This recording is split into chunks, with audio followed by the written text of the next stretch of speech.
Welcome to another episode of Retrospective Gaming. In this episode, I'm reviewing Realms of Arkania 2 Star Trail. This is the second game in the Realms of Arkania trilogy, the first game being Blades of Destiny. I'm not reviewing the remake, I'm reviewing the original that came out in 1994. There will be spoilers, you have been warned. No long intro this time, let's get on with my review of Realms of Arkania 2 Star Trail. After creating your party, you land in Kvarism. You don't even make it to a tavern before you're being interrupted by an elf named Illusoron, who goes on to tell you that there is a salamander stone, and this is the key to creating peace between the dwarves and the elves. There is so much chaos going on, with orcs roaming around everywhere and causing chaos and destruction every step they take, that he needs this salamander stone to create peace so they can form an alliance. This elf tells you where to meet him with the stone, and leaves. But right after he leaves, you are approached by a wealthy man who tells you that the so-called elf ambassador is actually tricking you, and only children believe that there is an alliance between dwarves and elves. There is no alliance, and this man just wants the stone. So actually, instead of giving it to the elf, he wants you to give it to him for a price and to meet him in that town. You leave confused. You have two people telling you to go to a certain town and get this stone. Apparently it's so important that it's either worth the high price or it's the grand key in causing an alliance. Or maybe both, or something else. So you and your party are off to figure out what's so important about this stone. Is it really the key to solving the problems with orcs roaming around causing destruction, cults, and other things? Can it really unite different groups? Whatever's going on, the center of it is this salamander stone. So you have to find out, and that is how Star Trail starts. When it comes to any game in a trilogy or numbered series, I always recommend starting with the first game, but story-wise, that's not necessary for Star Trail. You can understand what's going on without playing Blades of Destiny. I don't play Realms of Arkania for the story. I pay attention to it, but I'm more interested in the systems and the elements within the gameplay. With that being said, the story gets the job done. I was interested in finding out who was bullshitting me and who was telling the truth, and try to find out what this alliance really is. There are things that kept my interest, but there were also annoying moments within the story. I was in this one city and I had to find this item, but it's not as easy as that. There are also fakes of this item, so I have to go around this town, which, by the way, when you're in this city, every 10 or 15 steps you take, you're getting hit by random people in town because they don't like you. And you get hit, you take damage, so you just can't wander around forever because there's a certain time limit to this, which that's fine, but getting hit, damn. And that's not even that bad. The only thing that made it really annoying is the fact that when you're knocking door to door, they all look the same. A lot of the buildings look exactly alike. So it just becomes a game of going to the auto map, filling it out, knocking on a door, see if this person, nope, knock on that other door. So it can become tedious and kind of annoying and boring. But as I said before, the story gets the job done. That was just a bad pacing moment, but other than that, it gets the job done. One of the best things about the game and the best thing about the story are the dungeon.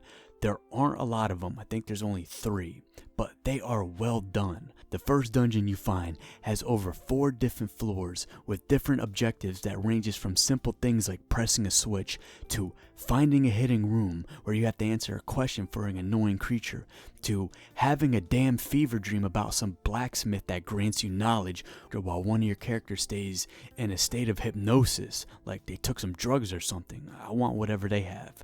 And those dungeons are hard. I actually got stuck in one on my first playthrough and it took me a while to beat it. I had to reload a lot of saves, but thankfully I did. Even though that first playthrough ended up being a tragedy and I had to restart the game so I could beat it. Since this is a sequel, there are some changes. The first game was 2D. Star Trail tries to be 3D when roaming around town, and it makes moving around a bit slower. You also get a ring key that holds all your keys, and there's a new option in combat which I will explain later, and there's some other changes too. Star Trail is the second game in the Realms of Arkania trilogy, and since it's the second entry, it shares similarities to Blades of Destiny. Micromanaging is the most important thing in the whole game, and that's not an overstatement. It's not just expected things like carrying weight and what type of armor you wear. Your whole existence is micromanaged.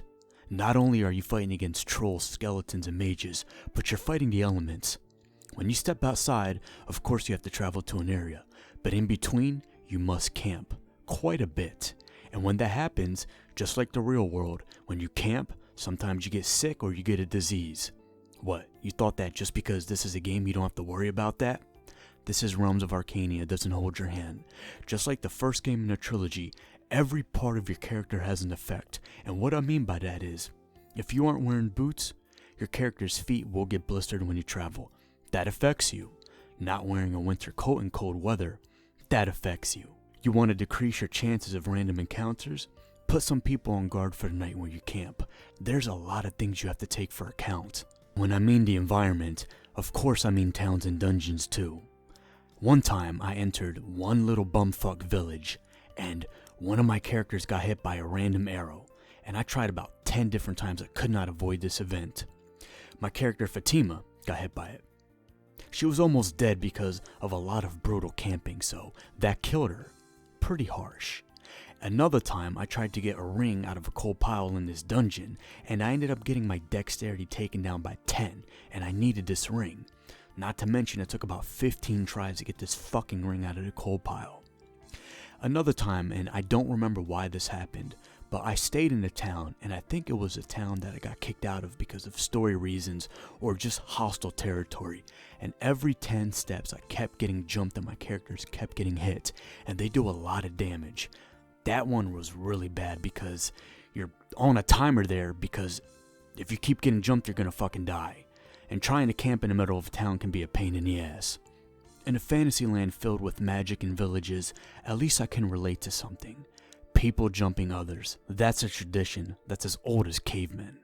I know from experience. Let's get this out the way.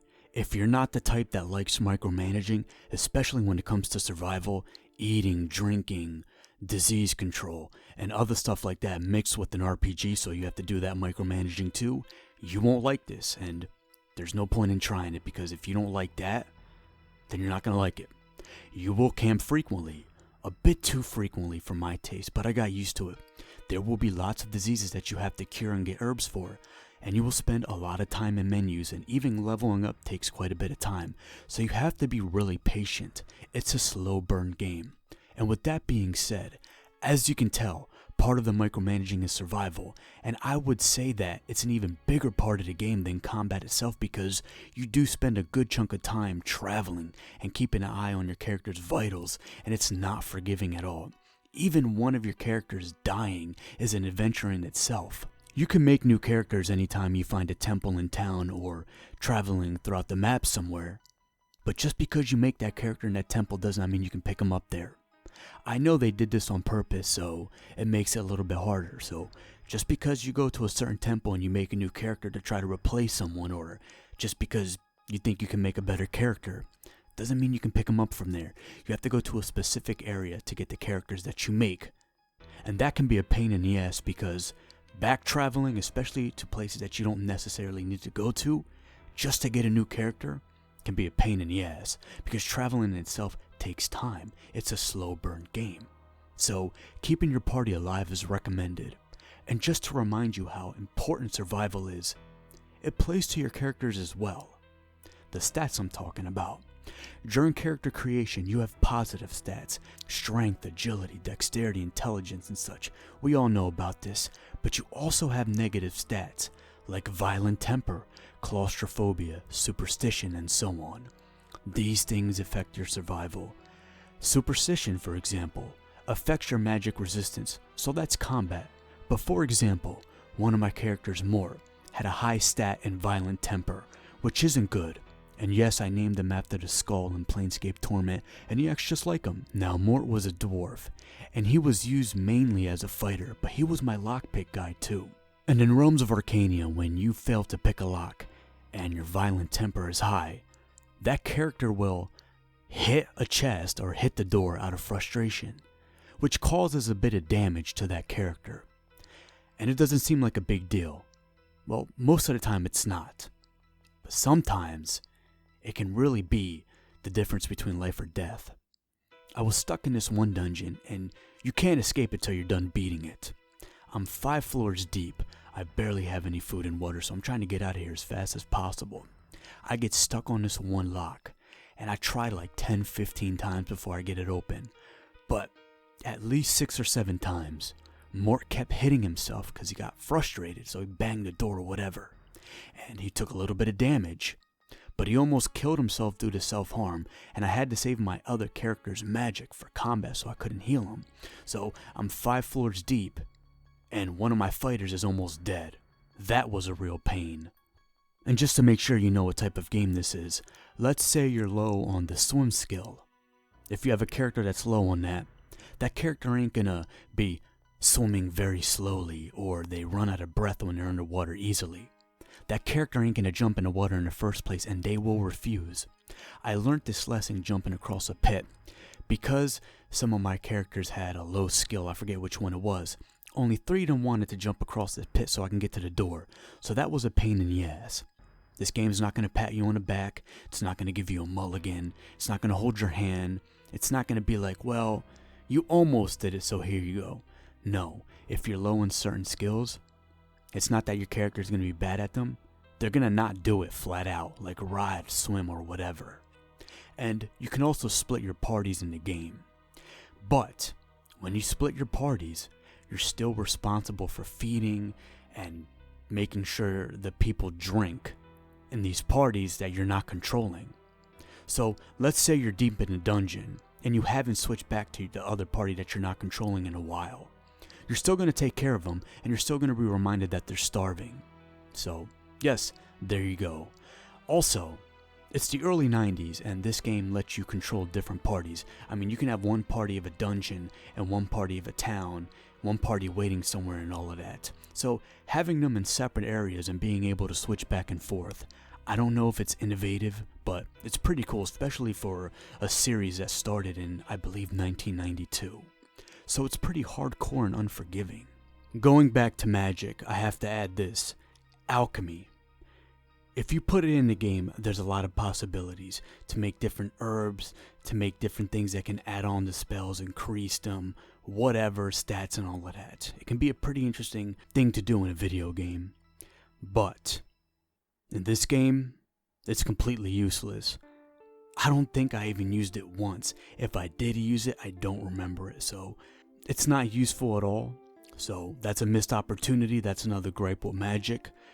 Just like the first game, Blades of Destiny, combat takes place on a grid and you take turns, turn-based combat. But there's something interesting to notice that they added in this game.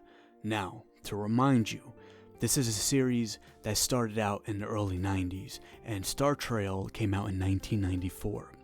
In the first game, you can repeat options, so if you shot a spell one turn and you wanted to do the same thing again, you just click it next time instead of going through the menus. But in Star Trail, they added the option for the computer to stage the whole fight.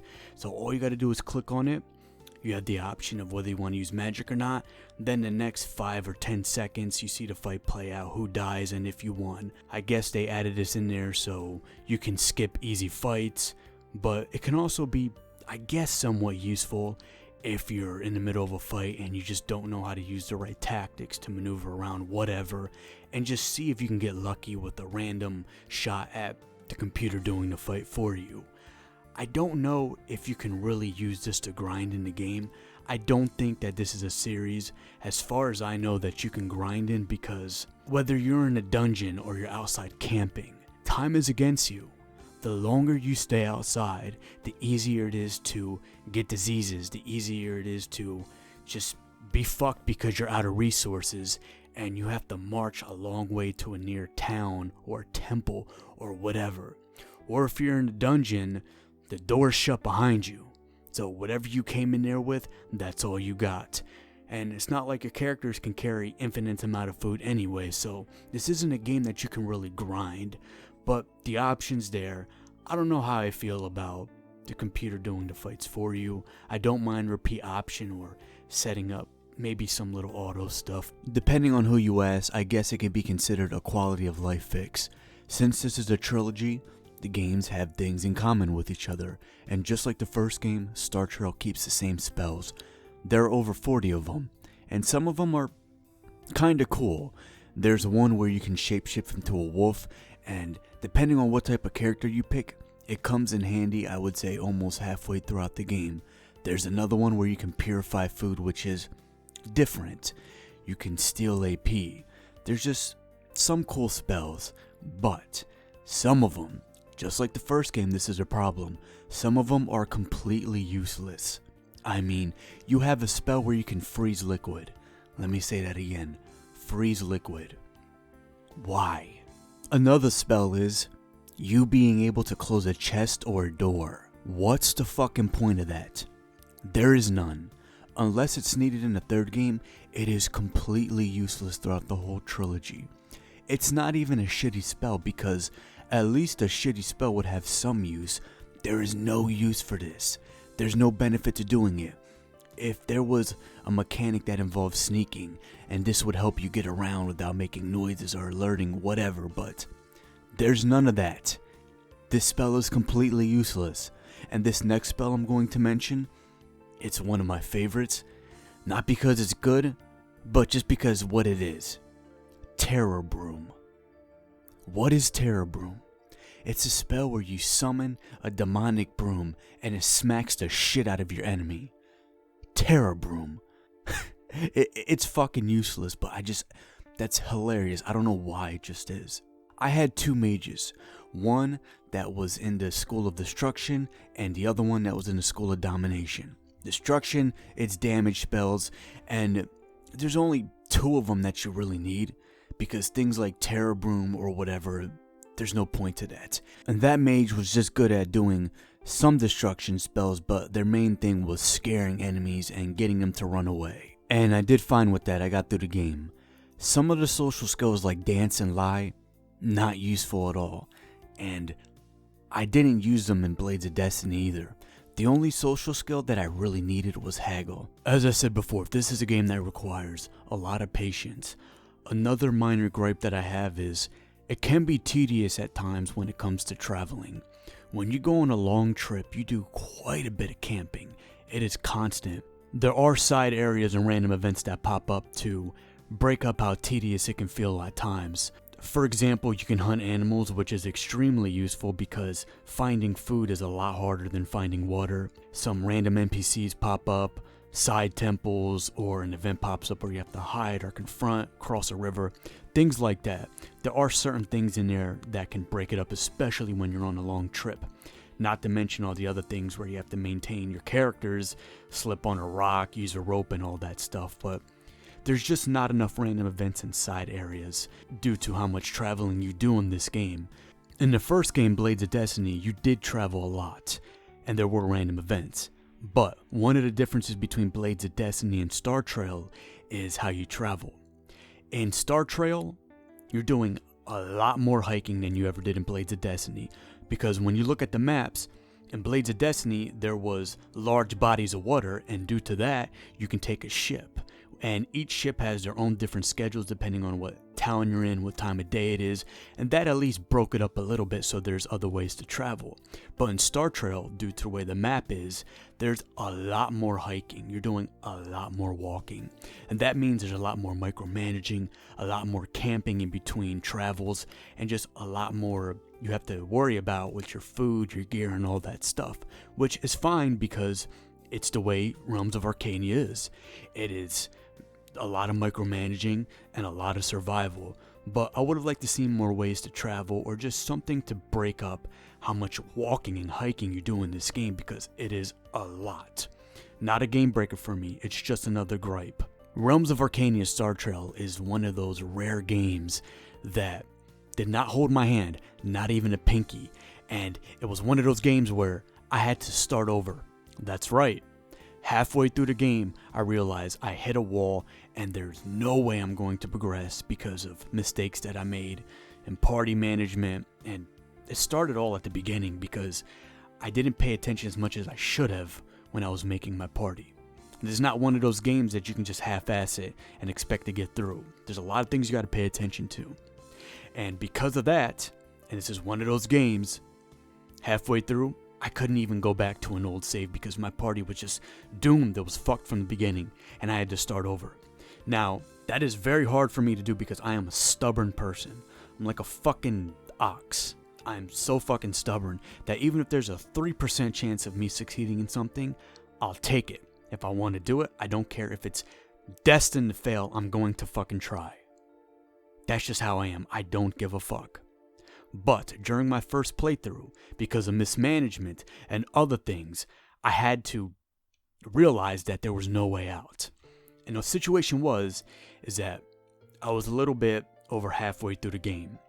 And a couple hours before, I don't know how long before, but it was a little bit back, I entered a dungeon and one of my characters was not allowed in because of his race. And he wasn't trained in the skill that can transform him or make him stealthy so he can get past what I had to do. So I had to leave him outside. So I beat the dungeon, I progressed, but my character that was fucking waiting outside, because as I said before, if your party splits up, you're still responsible for both of them.